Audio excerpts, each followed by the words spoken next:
Maximilien François-Marie Isidore de Robespierre, born on May 6, 1758, in the provincial town of Arras in the Pas-de-Calais region of northern France, emerged into a world of genteel poverty and intellectual ferment, the eldest surviving son of Maximilien Robespierre, a Flemish-descended lawyer whose quill drafted wills and contracts for the local bourgeoisie in a modest house on Rue de Rapporteurs, a narrow cobblestone street flanked by half-timbered facades where the Scarpe River's sluggish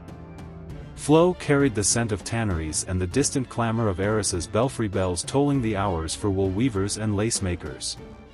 His mother, Jacqueline Marguerite Carrault, a brewer's daughter whose dowry of modest vineyards and a small inheritance promised stability, bore him amid the quiet routines of a provincial legal family, but tragedy struck early. Jacqueline's death in childbirth on July 16, 1764, when Maximilien was just 6, claimed both her and the newborn daughter, leaving the boy shattered. His father's subsequent descent into grief-fueled alcoholism, fleeing to Paris in 1767 with debts unpaid and a trail of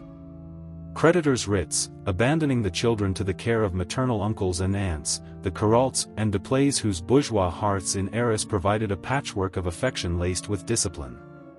Raised alongside his siblings, Charlotte, the resilient sister who would later chronicle his life in memoirs tinged with hagiographic glow, Henriette, who succumbed to tuberculosis at 19, and the younger brothers Camille and Charlotte's half-sibling, the orphan Maximilien found solace in the town's Jesuit college, the College d'Arras, a stern institution founded in 1610 where black-robed fathers drilled Latin declensions and Virgil's hexameters into boys' minds under the shadow of the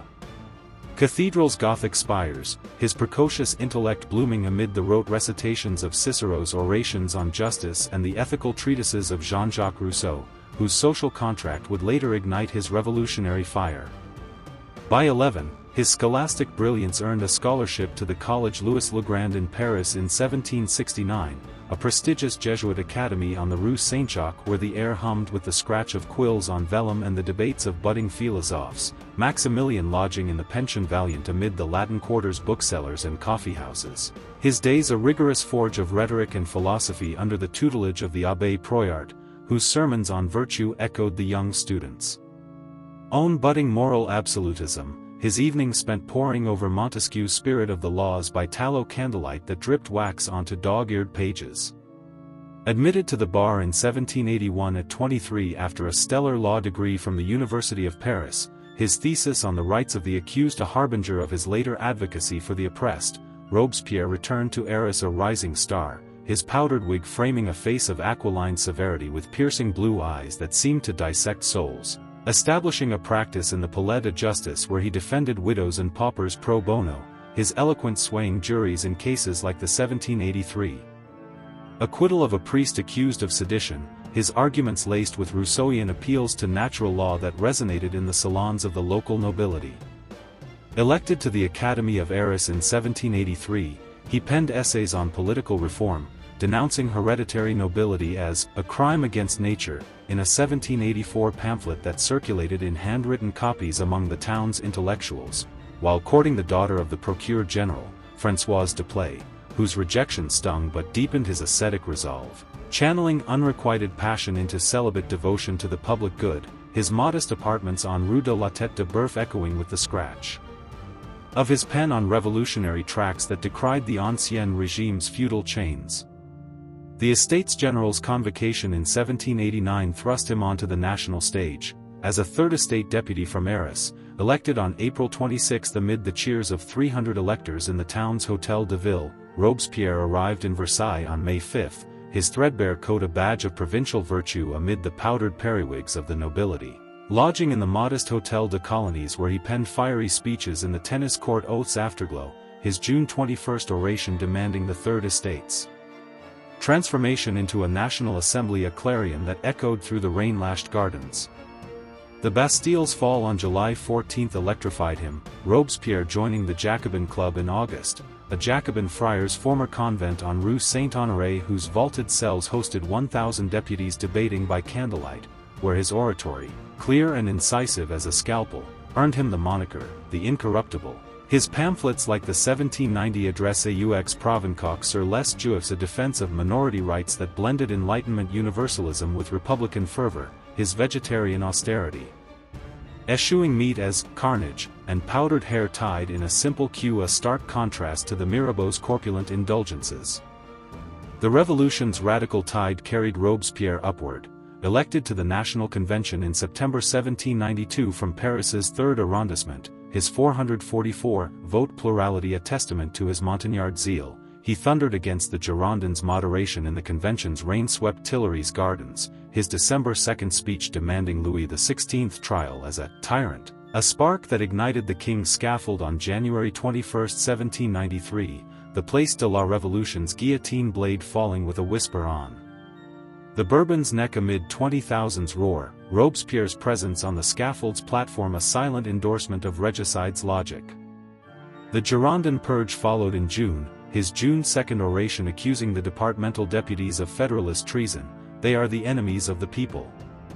Rallying the enraged sans-culottes from the Faubourg Saint-Antoine whose pikes stormed the hall, 29 Girondins arrested and 22 guillotined by October. Robespierre's election to the Committee of Public Safety on July 27, 1793, a 9-man cabal born of the Convention's emergency decree, thrusting him to the Revolution's apex. The committee's Villeneuve chambers a hive of decrees where he drafted the 1793 Constitution's egalitarian charter, universal male suffrage, free education, progressive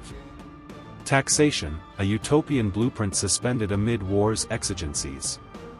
The terror's machinery whirred under his gaze, the Revolutionary Tribunal scaffold at Place de la Concorde claiming 17,000 heads by 1794, from Hebert's atheist excesses to Danton's centrist thunder, Robespierre's Thermidorian enemies like Tallien and Fouché plotting in the shadows of the Luxembourg Palace, his May 7th Fête de l'Être Suprême, a deist festival on the Champ de Mars where 100,000 paraded under floral arches, a goddess of reason born on a cart of roses, a bid to wed Rousseau's civic religion to republican virtue, yet its pomp alienated the sans-culottes whose bread lines snaked through Paris's faubourgs. The committee's law of 22 Prairial on June 10 streamlining trials to 15 minutes with no appeals, guillotines creaking hourly as 1,400 fell in a month's Great Terror. Robespierre's zenith crested in the summer of 1794, his orations a blend of messianic fervor and paranoid vigilance, denouncing factions in the Jacobin Club's torchlit sessions where his green coat and powdered wig framed a face pale as marble, yet fissures cracked the edifice. The Hebertists' execution on March 24 for ultra-revolutionary atheism. 36 heads rolling including the journalists, silenced the left, while Danton's April 5 scaffold for indulgences, to the right, his last words, "Show my head to the people, it is worth seeing," isolated the Incorruptible. Saint Just's iron rhetoric in the Convention branding moderates as swamp creatures, the law of suspects 300,000 arrests swelling the conciergeries dank cells where Marie Antoinette's 1793 trial, accused of incest with her son in a forged letter, ended in the widow Capet's neck-snapping fall on October 16. Whispers of dictatorship swirled, Robespierre's absence from the Convention for 6 weeks in June, secluded in his Deplay lodgings on Rue Saint-Honoré, tended by the Hosier's daughters Eleanor and Elizabeth whose adulation bordered on cult, fueled rumors of a coup. His July 26 oration in the Tuileries Hall, a sweltering crush of 600 deputies under crystal chandeliers, vaguely accusing enemies within, without names, prompting cries of "name them," from Tallien's bench, the speech's ambiguity a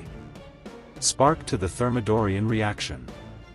On July 27, 1794, 9 Thermidor in the revolutionary calendar, the Convention erupted, Collot d'Herbois's thunder denouncing Robespierre as tyrant, Billaudvaren's gavel silencing Saint Just's podium, the hall a melee of flung benches and drawn pistols as the Montagnard fell, arrested with his brother Augustine, Saint Just, Couthon, and Honriet the sans-culottes commandant, dragged to the Committee of General Security's cells amid the mob's roar.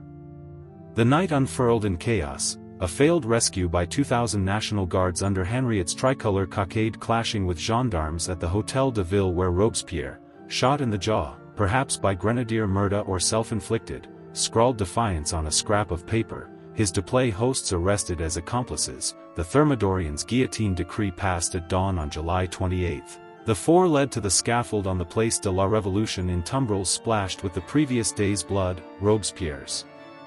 green coat torn, his face swathed in bandages as the blade fell at 4 p.m., his head held aloft to the crowds, "Vive la République!"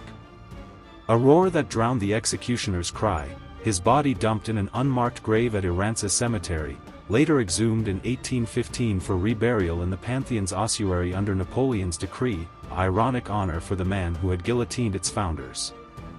Robespierre's legacy fractures like the revolutionary calendar he championed, to the sans-culottes, the Incorruptible whose 1793 levy en masse mobilized 1.2 million to repel the coalition's 700,000 bayonets at Valmy and Jemappes, his cult of the supreme being a deist bulwark against atheism's void, to Thermidorians like Tauline, the bloodthirsty visionary whose terror claimed 40,000 souls from Vaude's marshes to Lyon's gibbets, his jaw shot a poetic justice in David's sketches. In France's Pantheon, he endures as the revolution's Jacobin soul, the Pantheon 1791 interment of Voltaire yielding to his 1907 apotheosis under the Third Republic, Michelet's Histoire de la Révolution Française of 1847 hailing him, the Word made flesh, while Albert Mathies' 1910 Comite de Salut Public absolves the terror as wartime necessity, his Deplay garret a shrine of green coats and lockets.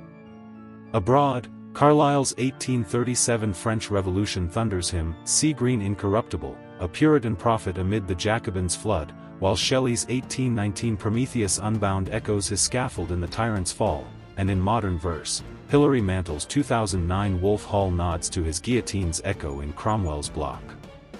Cinema revives his ghost. Peter Weiss's 1965 Marat/Sade stages his trial in a bedlam of straitjackets, the Marquis de Sade's libretto mocking the Incorruptible's virtue as vanity's mask, while André Vida's 1982 Danton casts him in Wojciech Zoniak's pallid glare, a paranoid demagogue whose oratory crumbles to silence in the convention's roar.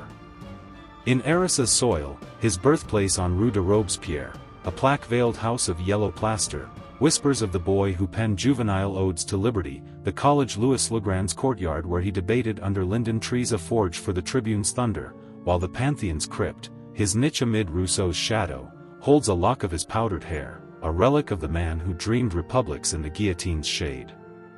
Robespierre's downfall, Thermidor's thunderclap, endures as revolution's caution, virtue's blade turned inward, the people's voice a scaffold's echo, his incorruptible a mirror to power's corrosion. The mistakes that led to Maximilien Robespierre's downfall were a fatal alchemy of ideological rigidity, paranoid isolation, and a catastrophic underestimation of the Thermidorian backlash that transformed the revolution's incorruptible tribune into a scaffold sacrifice, unraveling the Jacobin edifice in a single July's fury. Foremost loomed his unyielding commitment to the terror as virtuous necessity, the 1793 law of suspects blanket arrests of 300,000 enemies, from Vaude peasants to Lyon's silk weavers, the Revolutionary Tribunal 17,000 guillotines from 1793 to 94, a Republican baptism, in his May 1794 speeches, alienating erstwhile allies like Danton, whose April 1794 execution for moderation silenced the indulgent's plea for mercy amid bread riots, the scaffold's blade felling 22 in a day that echoed to the sans-culottes faubourgs where the maximum's price caps bred black markets.